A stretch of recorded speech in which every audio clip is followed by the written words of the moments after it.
All right, so putting my videos into playlist reminded me that I was watching the Beverly Hillbillies, and I kind of just stopped. So we're gonna go back to that because the next episode, I thought the title of it was extremely relevant for these days. Episode 5, Jed Buys Stock. Right, I'm gonna get my face covered.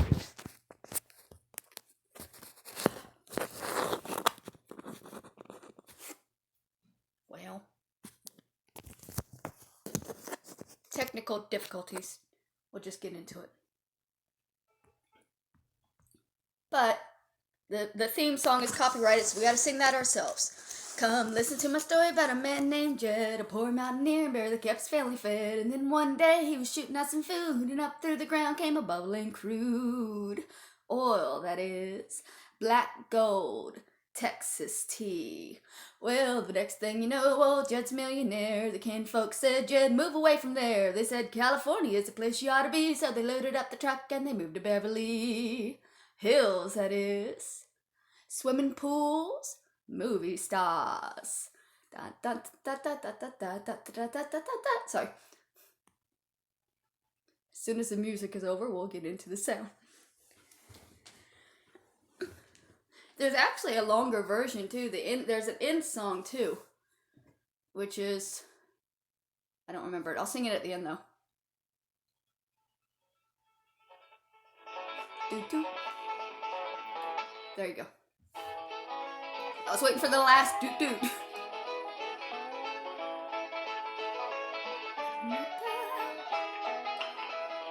right, now, Jethro, tell us exactly what happened with Miss Drysdale. Well, I come around the side of the house, and I see this here lady fighting with a furry-looking varmint. Turned out it was Miss Drysdale. No, Uncle Jed, it was a fox. Lady was Miss Drysdale. Oh, yeah. So I grabs up the shotgun, and I says, step aside, lady, and I'll shoot it. Well, instead of that, she whipped around and threw that thing in the air. Well, I shot it on the fly with both barrels. Blew my wife's fox fur to shreds. She fainted dead away. I gotta fix the captions. I'm sorry, they're just slightly off, and I am stupid about that. I caught her just in time. The chauffeur had to help me get her into the car. She was out like a light. She was stewed to the gill. You said it took 2 men to get her back in the car. You know, Jethro, could be that there fox was Miss Drysdale's pet. Why in tarnation would she want to sneak kill fox for a pet? Them kind of people are liable to do anything. What kind of people? Ask your pa. Well, I reckon I can't protect you from the ugly side of life forever. You see, Miss Drysdale is what city folks calls what was her husband called it, Granny? Hypochondriac. Yeah, that means she drinks a little. Let's be thankful for one thing, Mr. Drysdale. What's that? The tree outside the window. It completely obscures her view of the Claft estate. Yes. And if that tree should ever lose its leaves and she gets one look at those hillbillies. Wait, what's happening? Sorry, the captions have gone completely haywire. I don't know what's happening, so we're turning them off. Stop that. What happened? The Claffords have agreed to accompany me to Palm Springs. Fine, fine. Now, you keep them there until I get Margaret back to Boston. Can do, and will do. Maybe it's for the best that you know about that poor woman next door, Ellie. I can pitch in and help us get her cured. Yep. I'll need you to help find the makings from a sobering up mash. That's what I'll give her first. But Miss Jane said she was taking us to Palm Springs. Folks don't run off and leave the neighbors when he's in trouble. What are you going to need for your sobering up mash, Granny? Well, most of the stuff I got. But it takes coon root, wretchweed, sourdough, skunk oil, chimney soot, spider web, horsebeard, snake wort, pepper leaves, chicken gizzards, stump water, coal oil, slippery elm ooze, and turpentine. And a few more things that's secret. Oh, and the biggest toad you can find. Granny, you use a live toad? That's just for testing. I give it a swaller to see how far it jumps. Last time Granny used a sobering up mash, set a new record. Clean over the top of Elverny Bradshaw's clothesline. That's tall jumping for a toad. Oh, this wasn't no toad. This was Elverny's husband, Homer. Jim Granny was sobering up. Welly, if you're going out in the brush hunting stuff for Granny, you'd best put on some old clothes. Okay, Pop. Well, let's get it going.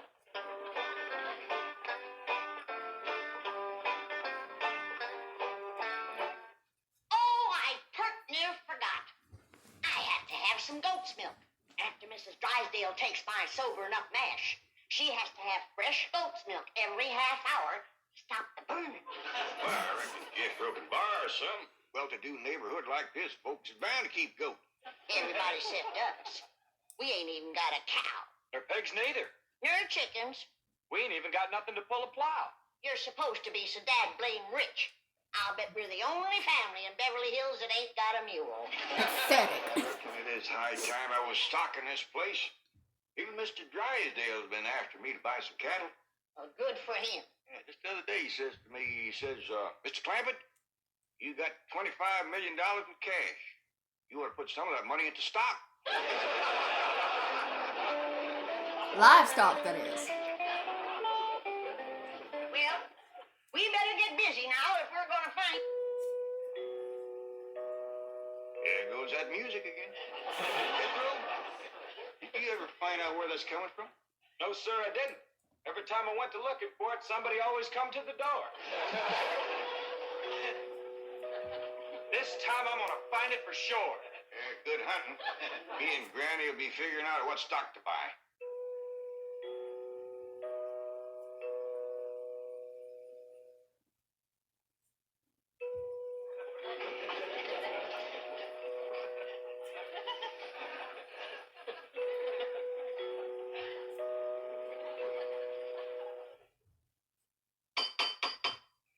Doggone it, never failed. Howdy, Miss Hathaway. Oh, please stop calling me Miss Hathaway. Now, if I can call you by your first name, Jethro, surely you can do the same for me. But, Please? well, howdy, Miss Jethro. How about calling me Jane? I like that better. Well, are we all set to leave for Palm Springs? No, ma'am. Uncle Jed and me's going to town and buy some stock. Stop? Yes, ma'am. Mr. Drysdale, he told Uncle Jed he had ought to put some of his money into stock. He dictated a memo on that. But you needn't waste time driving into town. You can order your stock by telephone. Now, here are Mr. Drysdale's recommendations. He doesn't want your Uncle Jed to get a bum steer. Oh, Uncle Jed, he wouldn't buy no bum steer. Please be cautious in the bull market. You gotta be careful with cows, too. I don't need this list nohow. Me and Granny's already figured out what we want. That's right.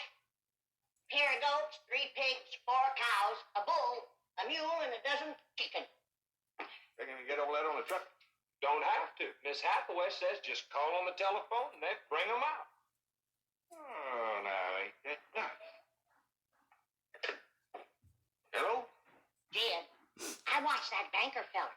You have to stick your finger in them holes and spin her a while. All right.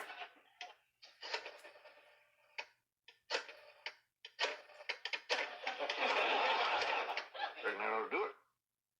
Operator, Oh, howdy, ma'am. This here is Jed Clampett. I'd like to buy some stock. what number do you wish? Number? Oh, a couple of goats, 3 pigs, 4 cows, a bull, a mule, and a dozen chickens. I'll give you information. Well, thank you, ma'am. I appreciate all the information you can give me. It's the first time I ever bought stock on the telephone. Perhaps I'd better connect you with the supervisor. 2 heads is better than 1. Supervisor speaking. May I help you? Well, thank you, ma'am. This here is Jed Clampett. I'd like to buy some stock. Do you know the number you wish to reach? Well, that's more or less up to the animals. But the number I want to start with is a couple of goats, 3 pigs, 4 cows, a bull, a mule, and a dozen chickens. This sure is a dandy pin, Jethro. As soon as Ellie gets back from the Drysdale, she can milk this here goat. Information was so helpful.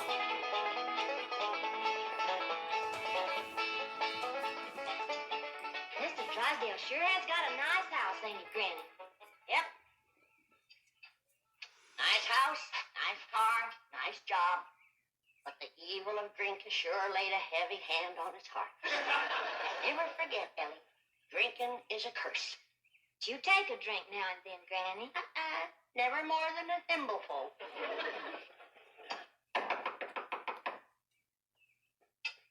Oh, Ellie, you might have to hold Mrs. Drysdale while I spoon my sobering up mash down. I'll throw a double scissors and an arm lock on her. Just so you don't cut off her wind. She can't breathe. Howdy. We've come to see Miss Drysdale. I'm sorry, madam, but Mrs. Drysdale cannot be disturbed. Are you her kin? I'm a butler. Oh, that must have been her maiden name. You're taking care of her, are you? I am a butler, madam. I'm glad to see that her family ain't ashamed to help her. Who shall I say call? Well, this here's Granny, and I'm Ellie Mae. Paul and Jethro would have come too, but they're busy with the cattle. Very good. Hold on now. We've come to see Miss Drysdale. Mrs. Drysdale is indisposed, madam. She is not received. Oh, still sleeping it off, huh? Well, when she comes to, you just spoon half of this down her and then stand back. Yeah, she'll commence to doing some tall jumping. Don't bite you. We'll be back later with the goat's milk. Want me to stay and help you do for Miss Drysdale? We are managing, thank you. Are you doing the washing and the cleaning and the cooking for her? Certainly not. Oh, just letting it pile up on her, huh? I am a butler.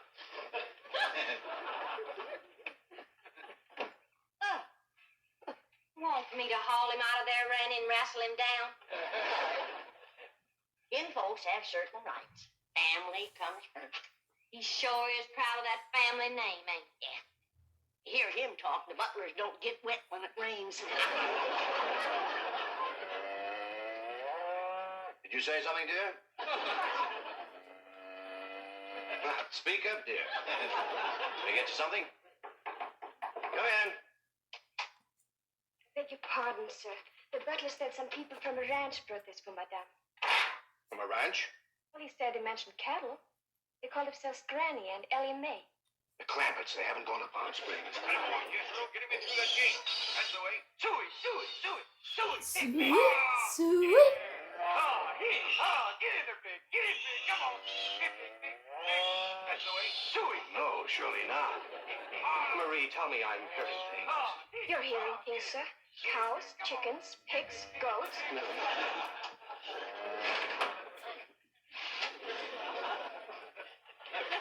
Anything I can do, sir? Pray, Marie. Pray. Yes, sir, Mr. Drysdale. I finally took your advice and put some of my money in stock. Milk, Ellie? Just fine, Paul. Sure is a dandy pen, Mr. Drysdale. Yeah, good stout fence around outside. Of course, that one across the middle ain't so much. It's a tennis court. Bulls already jumped it twice and ain't even mating season.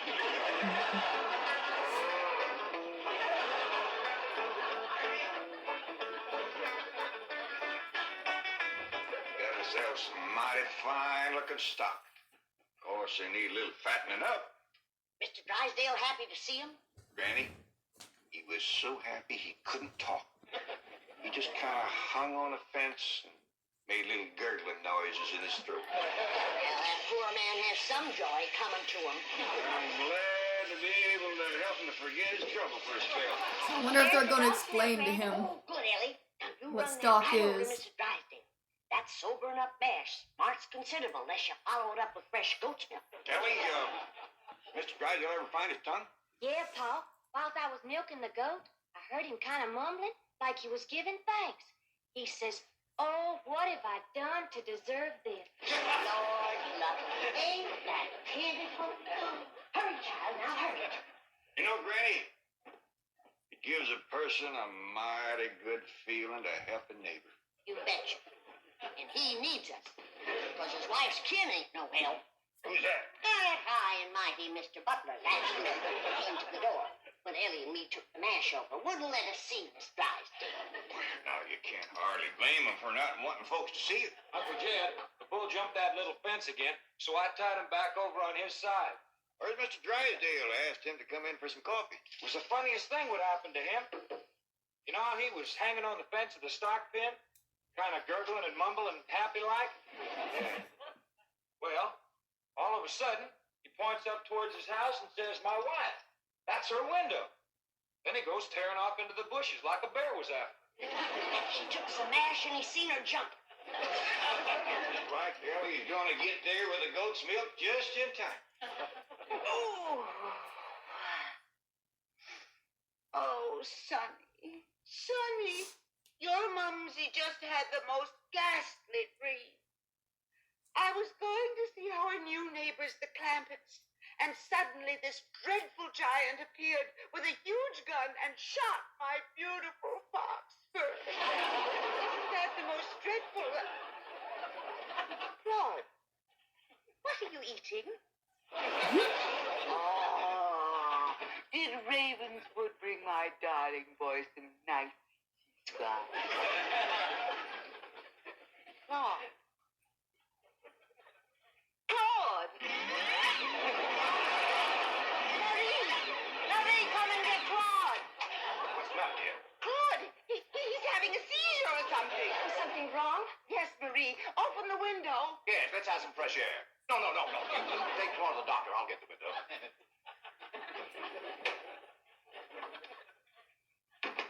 Well, darling, how do you feel? Dreadful. My nerves are shattered. Open the window, dear. Well, it might not be good for you, Margaret. Oh, don't be silly, Milburn. I need oxygen. Besides, I adore the fragrance of that jasmine that grows on the fence of that tennis court next door. Now, open the window. All right, dear, but first I have a surprise. Surprise. Don't move. I'll be right back. Granny, that there butler fellow wouldn't let me through that door again. And he wouldn't take this milk, neither. Why not? He said he wouldn't touch nothing more from us without it was sterilized. What's sterilized? Oh, we had that in school once. That means soaked in alcohol. Alcohol. Appears to me like Mr. Drysdale's got two drinkers on his hand. Mrs. Drysdale must be in terrible shape. Fighting me. Scratching and clawing people and everything. How do you know? Heard her yelling and screaming clean from upstairs. She says, Marie, come and get Claude. Sure enough, pretty soon, this poor girl come a-running down yelling. Take me to the doctor. I got Claude. Family or no family, that woman needs help, and by thunder, she's gonna get it.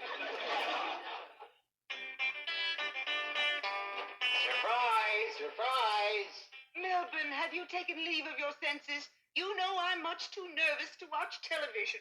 But darling, the doctors in Boston said your nerves were just fine.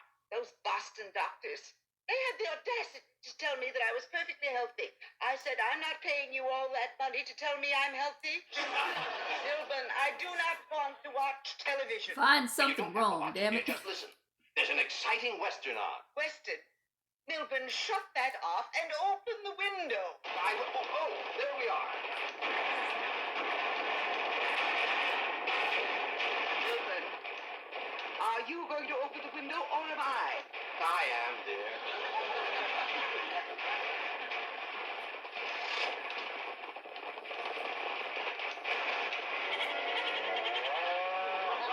There, you see, the cattlemen and the sheepmen are fighting it out.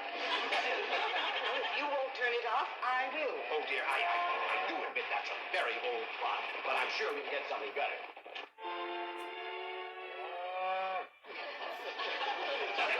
He pointed to right there.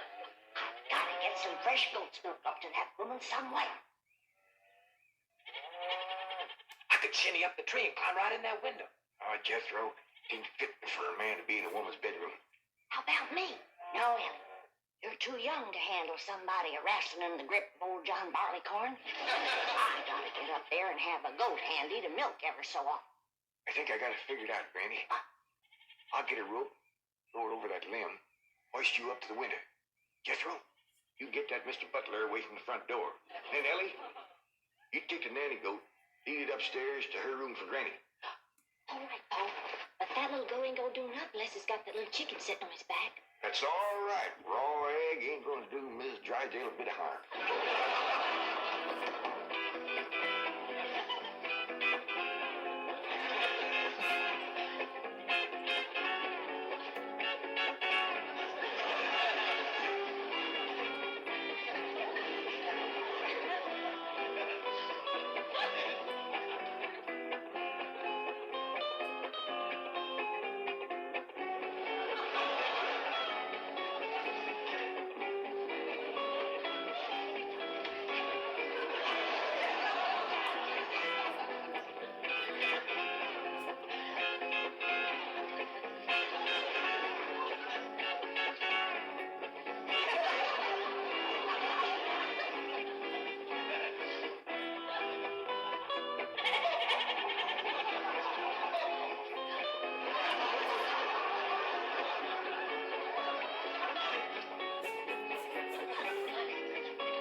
She's gone. Just out. Margaret, what are you doing? Packing. I'm leaving immediately. Oh, don't leave me. I love you. I love you too, Milburn. Why don't you come to Boston with me? You haven't seen Sonny for a long time. I don't understand. Why have you suddenly decided to go back to Boston? See those doctors? Let them dare to tell me now I don't have a nervous condition. I'm even having hallucinations. It's wonderful. Hallucination? I just saw a witch fly by that window, and there's a goat in the bathtub with a chicken riding on its back. Oh, you couldn't see them, dear. Only someone with my shattered nervous system. There goes the witch again. Oh, Melbourne, I'm the happiest woman in the world. It's marvelous. Wait until those doctors hear this. Can't get Marvelous. in the attic and she won't open the window. Ice me up again. Here, Milburn. Let's have a vitamin toast to my coming triumph.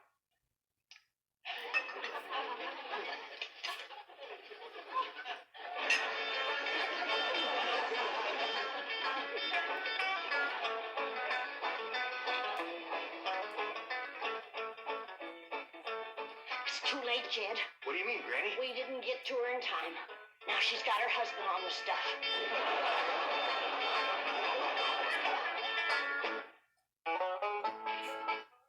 Again, the song is copyrighted, so we can't listen to it. See if I can remember the words. Damn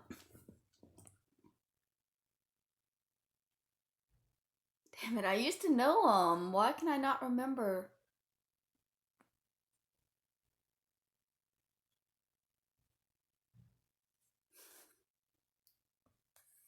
Captions are still so far off, I ain't never gonna catch them.